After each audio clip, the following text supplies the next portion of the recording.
Hello everyone, welcome back to my channel. My name is Philip and today we're going to be continuing our Amazon budget build by assembling our $40 wheels and $20 tires.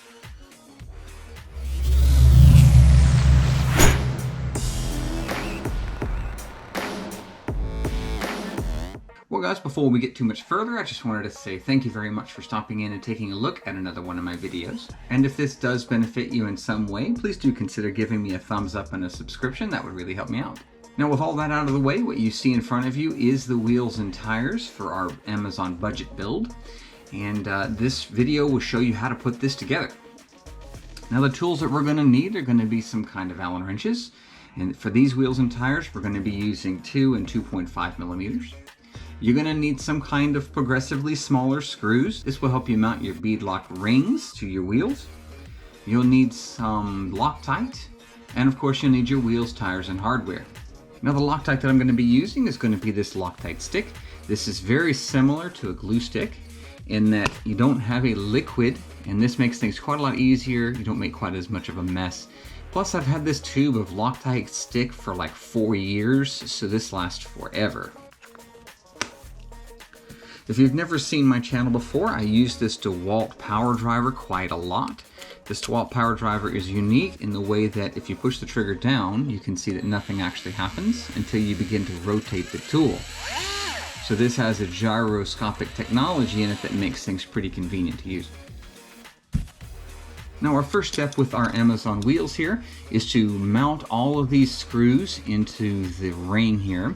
Now keep in mind that these do need to be Loctited in place, otherwise they will rattle out and you lose them. So of course we'll remove those 2 screws that are already pre-installed, and we'll begin to use Loctite all the way around on all these screws. Now I'm not going to make you sit here and watch this whole process on all 4 of these wheels. As you see, this is a lot of screws. So I will go off camera and then I'll be back shortly. Now that I have the egregious amount of screws mounted in this wheel here, I have encountered one of the reasons why these wheels were only about $40. And that is because this hardware is not very good. There's a lot of inconsistencies between the screw heads and the inconsistencies in the sizes of the screw heads as well. So this is very cheap hardware.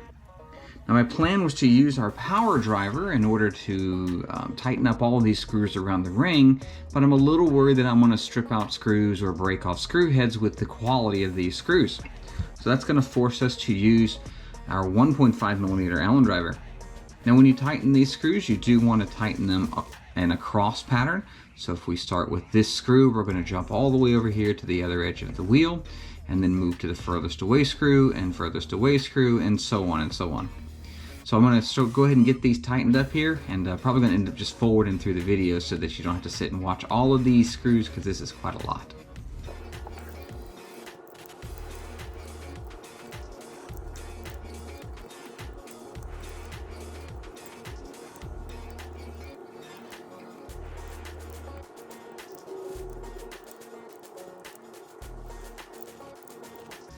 Alright, I think I have all of these screws tight, and you notice I was jumping around quite a bit because I was having a hard time keeping track of which ones that I had tightened. So since the majority of these screws are in fact going to be tightened, I'm just going to run the perimeter of this wheel and make sure that all of these screws are tight, because the last thing we want is to lose screws.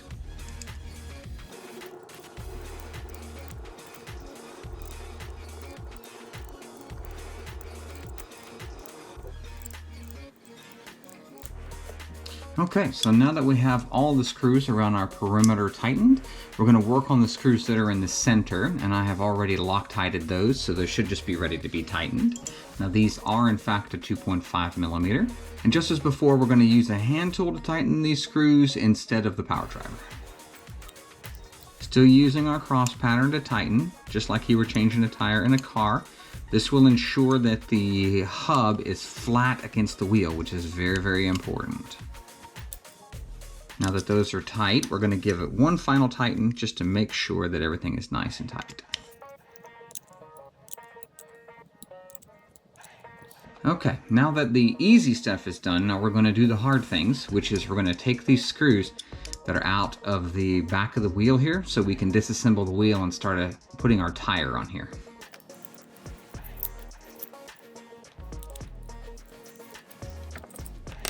Now that we have disassembled the wheel, This center piece will go inside of our tire.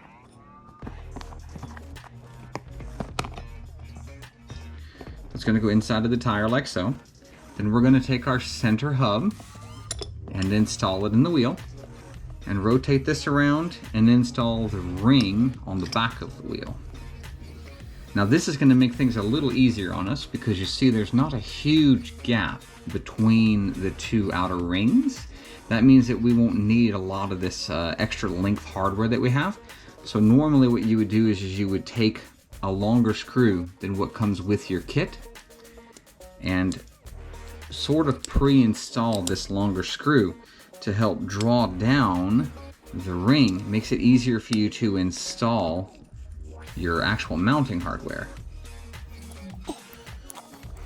So now that we've installed a longer screw on one side, we can take a longer screw and install it on the other side. Now once we've taken and installed some longer screws, now this is the point where we can double check and make sure that the bead is properly seated. So if you look on this side of the tire, you see how that bead is seated in. Look at this one, see how it's kind of slipping out. So this is an area where we need to pay close attention to and make sure that that bead is properly seated in the wheel. And if that means we have to loosen up our hardware a little bit, then that's what that means. Now we've encountered yet another reason why these tires are so inexpensive is because it appears that they're not exactly the right size. So if you kind of squeeze in the tire a little bit, you can see that they do mount up like they're supposed to, but relax them and there's that little bit of a gap on this side. I don't know how well that's coming out on camera, but those little gaps can cause the tires to come debeaded. Normally I would recommend rubber bands, but unfortunately I don't have any with me, so instead we're going to use these zip ties. We're going to wrap these zip ties around the exterior of the rubber so that it holds the wheel and tire together so we can get these mounted. Now I'm going to do the best I can with mounting these up here, but I don't have a lot of confidence that these tires will stay mounted on these wheels with the gaps that they have. So we'll just have to do our best here, and this is one of the reasons why I wanted to do this build, was to show where the quality is lacking in some of these inexpensive parts and pieces. Fortunately, the rear isn't too bad, and even if it's terrible, we can hold these together by hand while we tighten that screw up. So now we can grab one of the original screws that is meant for the bead lock, and we'll put just a little bit of Loctite on that screw. You can see how little bit of Loctite I've put on here. It's just a little coating. You don't need very much. If you do overkill, you're going to have issues with the getting the screws back out, and especially with these lower quality screws, that will be a kind of a nightmare if you ever needed to remove them.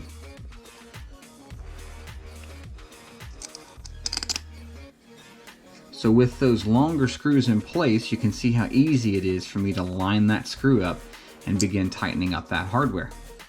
So now we'll grab our next screw.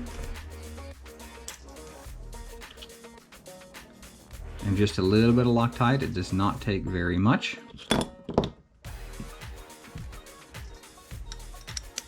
And we'll install the screw on the other side. Now I'm struggling to get that screw installed, so I'm just going to back off of this screw a little bit and take some of the pressure off of that side so that we can get this screw installed on the other side.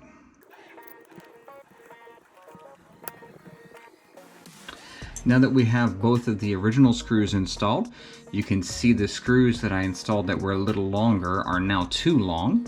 So now we'll remove those screws and install the proper screws. Once those screws are tight, we can remove our little keeper here and take a look and see that actually that mounted much better than I was expecting it to.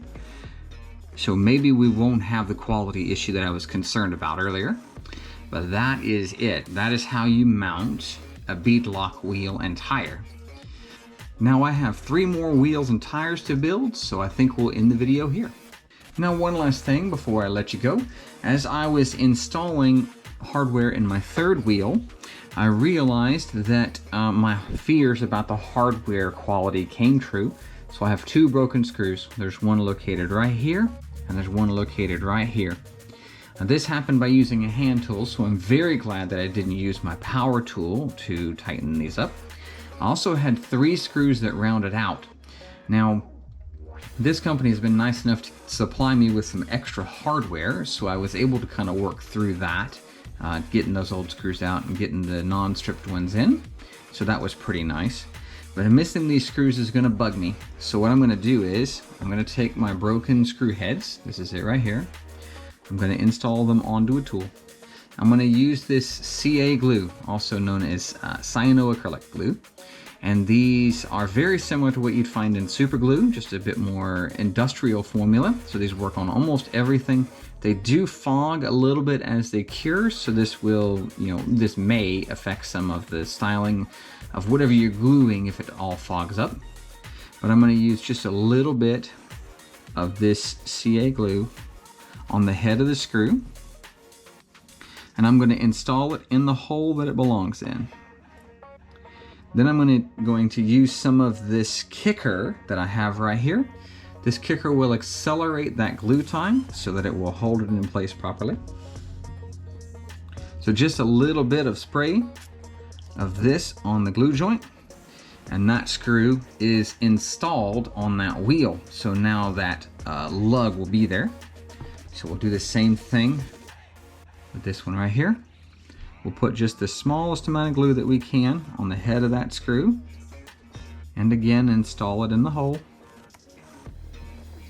and use just 1 pump spray of our kicker to set that glue up. And now we have all of our screw heads back in place. Well guys, I hope you've enjoyed taking a look at how to build some beadlock wheels and tires.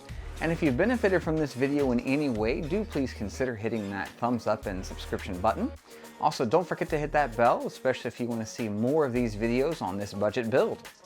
Well, that'll wrap it up for today, and I hope to see you in the next one.